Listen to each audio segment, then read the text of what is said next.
And John Kerry believes that in a dangerous world, war must be an option sometimes, but it should never be the first option.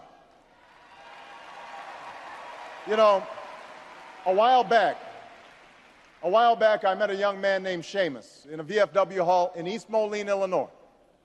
He was a good-looking kid, 6'2", 6'3", clear-eyed with an easy smile. He told me he joined the Marines and was heading to Iraq the following week. And as I listened to him explain why he'd enlisted, the absolute faith he had in our country and its leaders, his devotion to duty and service, I thought, this young man was all that any of us might ever hope for in a child. But then I asked myself, are we serving Seamus as well as he's serving us? I thought of the 900 men and women, sons and daughters, husbands and wives, friends and neighbors who won't be returning to their own hometowns. I thought of the families I'd met who were struggling to get by without a loved one's full income, or whose loved ones had returned with a limb missing or nerves shattered, but still lacked long-term health benefits because they were reservists. When we send our young men and women into harm's way, we have a solemn obligation not to fudge the numbers or shade the truth about why they are going, to care for their families while they're gone, to tend to the soldiers upon their return, and to never, ever go to war without enough troops to win the war, secure the peace, and earn the respect of the world.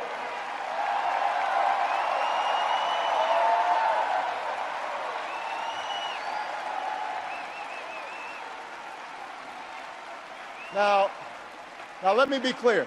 Let me be clear. We have real enemies in the world. These enemies must be found, they must be pursued, and they must be defeated. John Kerry knows this.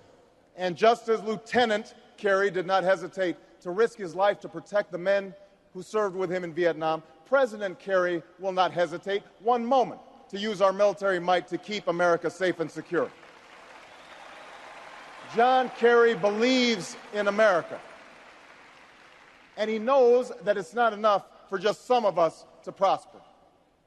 For alongside our famous individualism, there's another ingredient in the American saga, a belief that we're all connected as one people. If there's a child on the south side of Chicago who can't read, that matters to me even if it's not my child. If there's a senior citizen somewhere who can't pay for their prescription drugs and having to choose between medicine and the rent, that makes my life poorer even if it's not my grandparent. If there's an Arab American family being rounded up without benefit of an attorney or due process, that threatens my civil liberties.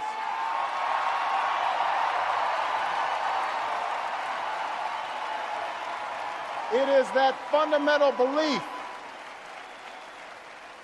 It is that fundamental belief, I am my brother's keeper, I am my sister's keeper, that makes this country work. It's what allows us to pursue our individual dreams and yet still come together as one American family. E pluribus unum, out of many, one. Now, even as we speak, there are those who are preparing to divide us. The spin masters, the negative ad peddlers, who embrace the politics of anything goes. Well, I say to them tonight, there is not a liberal America and a conservative America. There is the United States of America. There is not a black America and a white America and Latino America and Asian America. There's the United States of America.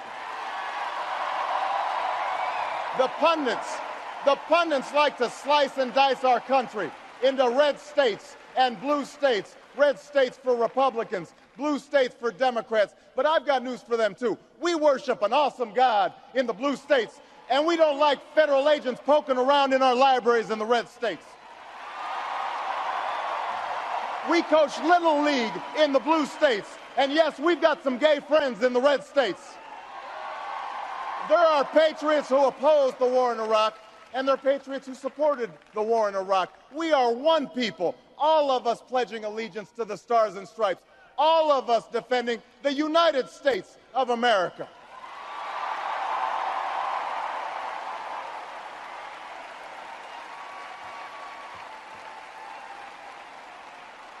in the end, that's what this election is about. Do we participate in a politics of cynicism, or do we participate in a politics of hope? John Kerry calls on us to hope. John Edwards calls on us to hope. I'm not talking about blind optimism here, the almost willful ignorance that thinks unemployment will go away if we just don't think about it, or healthcare crisis will solve itself if we just ignore it. That's not what I'm talking about. I'm talking about something more substantial. It's the hope of slaves sitting around a fire singing freedom songs, the hope of immigrants setting out for distant shores, the hope of a young naval lieutenant bravely patrolling the Mekong Delta, the hope of a mill worker's son who dares to defy the odds, the hope of a skinny kid with a funny name who believes that America has a place for him too.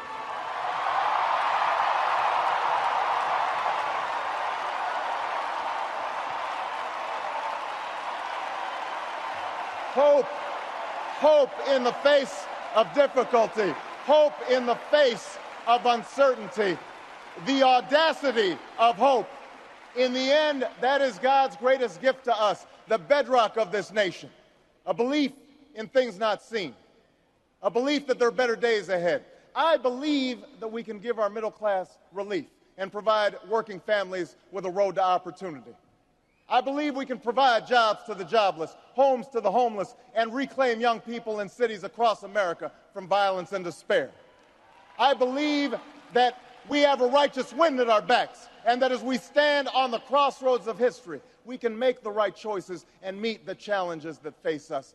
America, tonight, if you feel the same energy that I do, if you feel the same urgency that I do, if you feel the same passion that I do, if you feel the same hopefulness that I do, if we do what we must do, then I have no doubt that all across the country, from Florida to Oregon, from Washington to Maine, the people will rise up in November, and John Kerry will be sworn in as president, and John Edwards will be sworn in as vice president, and this country will reclaim its promise, and out of this long political darkness, a brighter day will come. Thank you very much, everybody. God bless you.